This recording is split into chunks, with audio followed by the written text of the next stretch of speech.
ZONA. Decades after the nuclear accident, the Chernobyl exclusion zone is still full of radioactive life. Legends say that dangerous creatures and anomalies that defy the laws of physics still wander the area. They also mention the source. You get a tip that the legendary artifact is real, and it'll soon cause a cataclysm bigger than the one in 1986. You immediately begin your journey to glory and death. You travel through the area looking for valuable artifacts and working equipment that will help you overcome the adversities on your way to the nuclear power plant and unraveling the secret of Chernobyl. Stalker, I'm s.t.a.l.k.e.r, and this is ZONA, The Secret of Chernobyl, a board game for 1 to 4 players set in the exclusion zone. In this video today I'll do an unboxing, a test game, or maybe 2, and then at the end I'll give my opinion of just how good a board game it is. So, shall we have a journey to see if we can get to the centre of ZONA? Ripping the box from its plastic seal gives us firstly the instruction booklet, followed swiftly by a significant quantity of cardboard tiles. There are 3 sheets of smaller tiles, 10 larger character tiles, as well as some others, and cardboard map, which is the game board itself. All of these are pretty hefty cardboard and should last a decent time. The map is far too big to properly show off in this view, but we can take a better look later on. Under the board are several packs of cards, and I suddenly realised just how in-depth this board game might be. Split up, there are over 20 different decks of cards, including the events that tell you the story, the items and artifacts you can gather in the zone, and the emissions, which could end your journey very quickly. But enough of all the actual game part, let's look at the coolest part, the models. There are 10 models, each representing one of the characters you can play in the game. They stand about 43mm tall, with the base that's 45, and the shortest is the drunkard, who is sitting down and so comes to 35. For those of you who care, that means that these models are roughly 1 to 40 scale. And they are surprisingly nicely detailed, better than some miniatures from miniature wargames.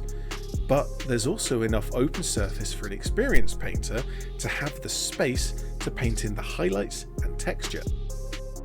However, as board game pieces, there's no requirement to paint them. They're intended as board game pieces, and to that end, they are cast from a slightly rubbery material so that they can be used and abused. Dropping these on a tiled floor will not damage them in the slightest. As somewhat of a painter myself, I will paint these, of course, but as this video is supposed to be some kind of review or something, I'll leave that for later, and let's get set up to play. As I don't know anyone who owns this game, I have to be the one to learn how to play, which means reading the rulebook, and this is my first negative point to say. As of writing the script for this video, I have played a few times, and the game does have quite a nice bit of complexity with a simple turn structure that plays quite well. When I first read the book, I did not get that impression at all. Then I went into setup, separating all of the decks of cards and laying out all the pieces for a single player game. This also took a fair amount of time, but subsequent setups are significantly faster. There is something to say about games that can be set up in less time than it takes to boil a kettle. This is much more in-depth and complex, which means it has to be fun to play, and so now that I'm set up, let's play. I randomly selected the Prospector, who begins the game in the Frontier location. Straight away that means I can make a local action. For the Frontier, that is to take an awareness test at difficulty 3. For any dice roll, you roll all 3 of the included ZONA dice. This time I rolled a ZONA symbol, which counts as nothing. If I'd have rolled a second, it would have been very dangerous indeed. I also rolled 1+, which gives me a bonus to the roll, and 1 blank side, which has no effect. Overall, this gave me a +1 to my awareness roll, totaling 4, and I passed the test. So I can get myself started with 200 rubles. For the second of my 2 actions, I make a move action to move to the wetlands. There is a threat counter in this location, and so I must start by encountering it. The pudding anomaly starts by causing radiation damage if I have an artifact, and my character has an artifact. However, that same artifact protects me from 1 point of radiation, so instead I put a token onto the artifact to show that it has been used. Now I move on to the first part of the anomaly threat, which is the awareness test, so I don't just blunder into it. Difficulty 2 should be easy. Whilst I roll somewhat poorly here, 2 minuses and 1 plus, that still puts my total at 2, so I pass the test. Now I can choose to walk away from the anomaly, or I can try and get close enough to pull an artifact out of it. For that will be a smarts test of 3. 2 pluses and a minus, added to my base smarts of 3 means I pass the test and I take away another artifact. A dangerous object affected by the zone that might just help me along in my journey. Each player has 2 actions in each turn, so with my local action and my move action complete, I pull a green event card as I'm in the green area. Many of these event cards have different options depending on your exact location, or reputation, or some other factor. In this case, I am in the wetlands, so I should carry out the other location section. However, I forgot I had moved, and so I carried out the frontier section by mistake. Surrounded by a mercenary group, I have to take a willpower 3 test.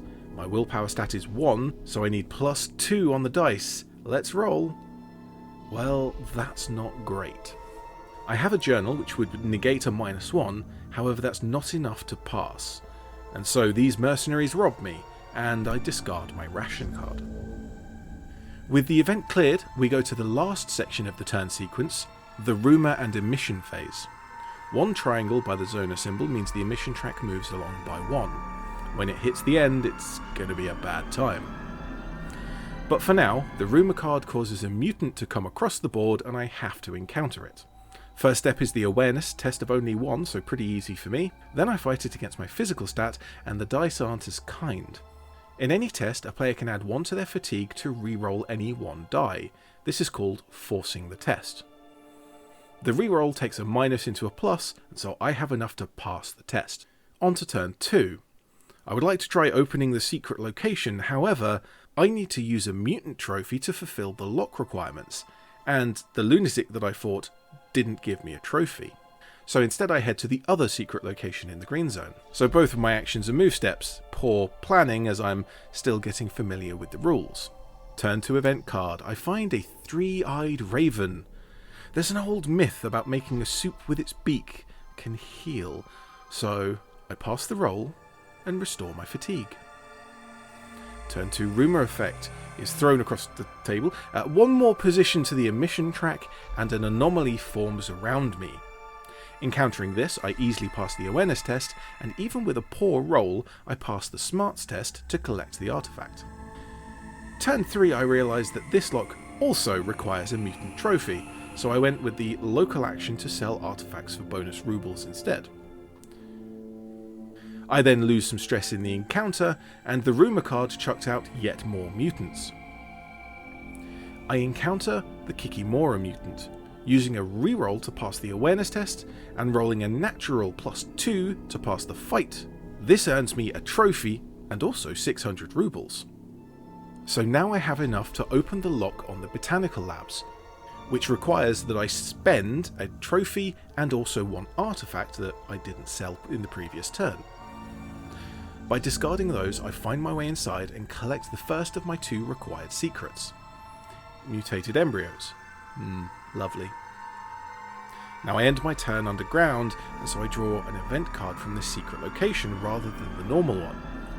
The botanical labs is overrun by man-eating plants, and I totally bin my smarts roll for this and take damage. Thankfully, the gloves I started with protect me from 1 point of physical damage, but the damage track on this means they only have 1 use. They also don't protect me from the 2 points of radiation damage or the additional 2 points of rads further down the card. so I stack up 4 damage. Interestingly, this card lets me pick up a second secret from this location, grabbing a jar of irradiated urine on my way out, for some reason. Our rumour card this time is a persistent rumour, and this clock symbol has a matching token that goes on the board to change some aspect of the game for a short time. Here is a military blockade that I will have to pay to pass. At the end of the next turn, I use another game mechanic in the form of these safe bunkers.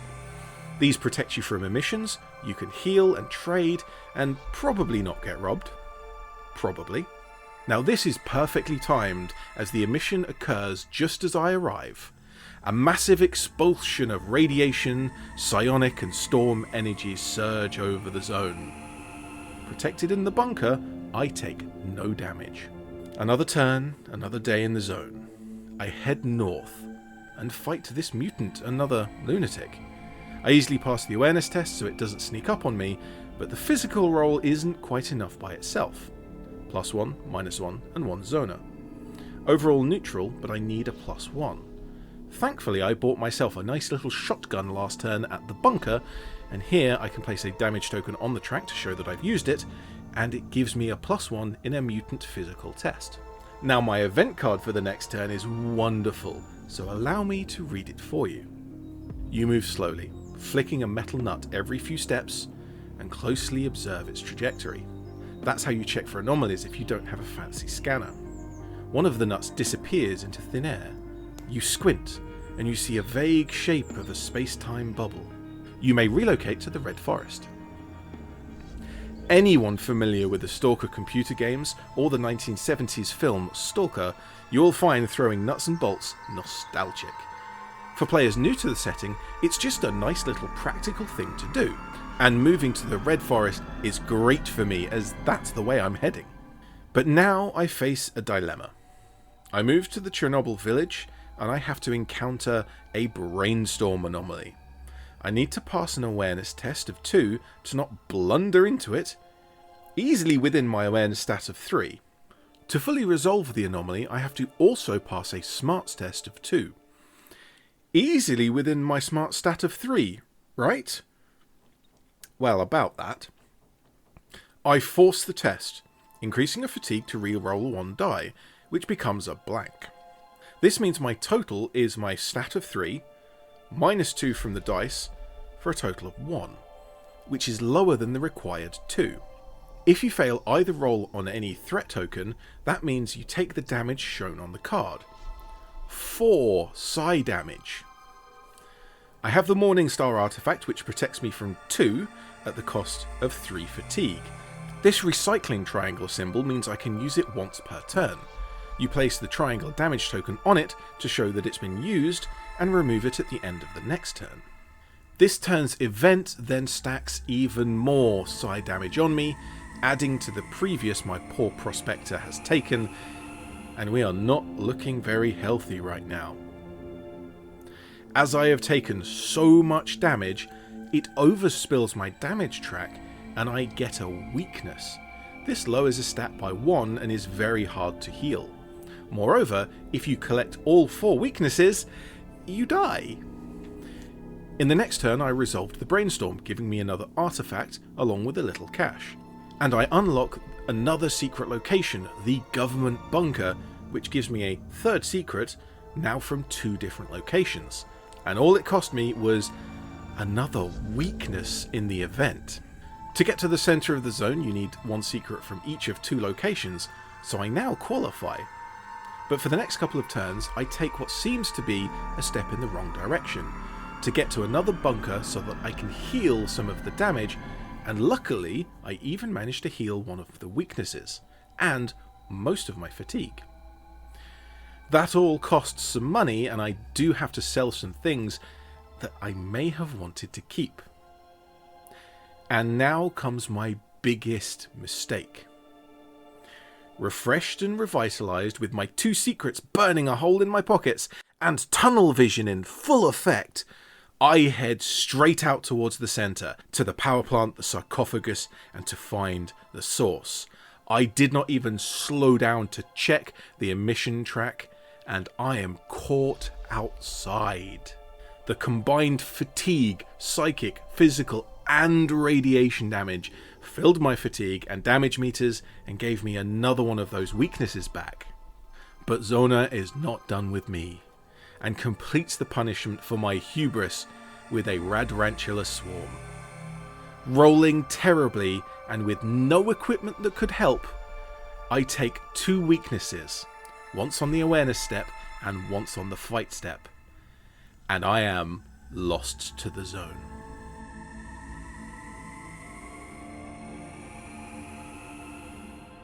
And so there I come to the end of my single player game, and no amount of Taurus Delight can save me now.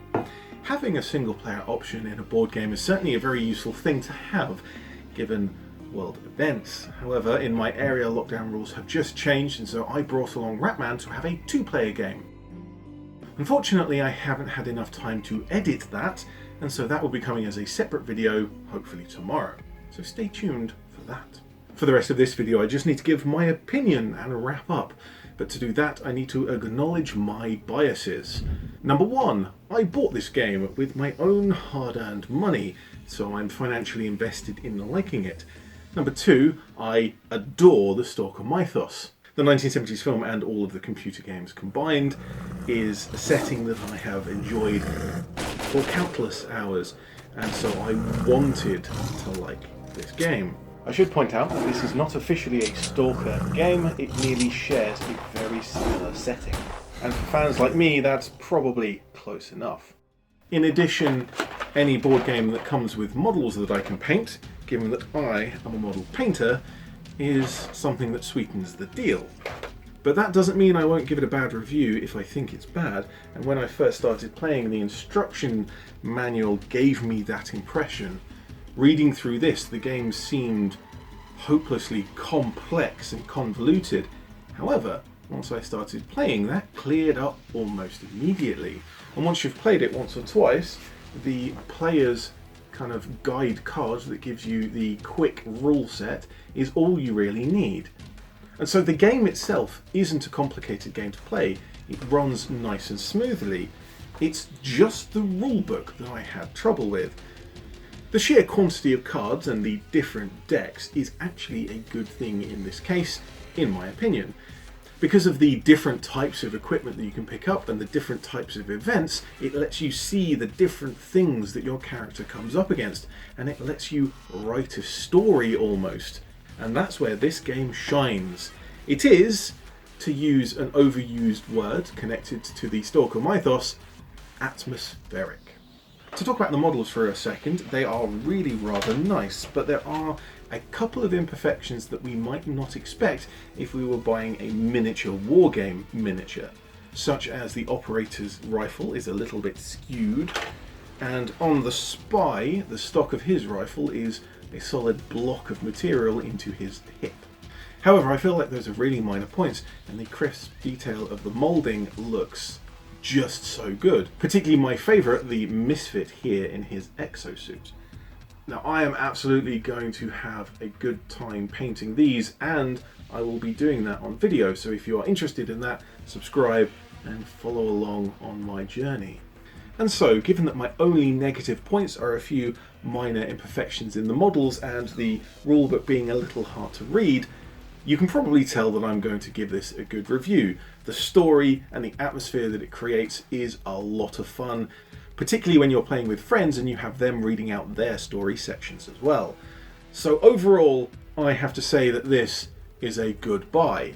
And with that, I have to say goodbye. So, I'm s.t.a.l.k.e.r, always will be, and thank you very much for watching.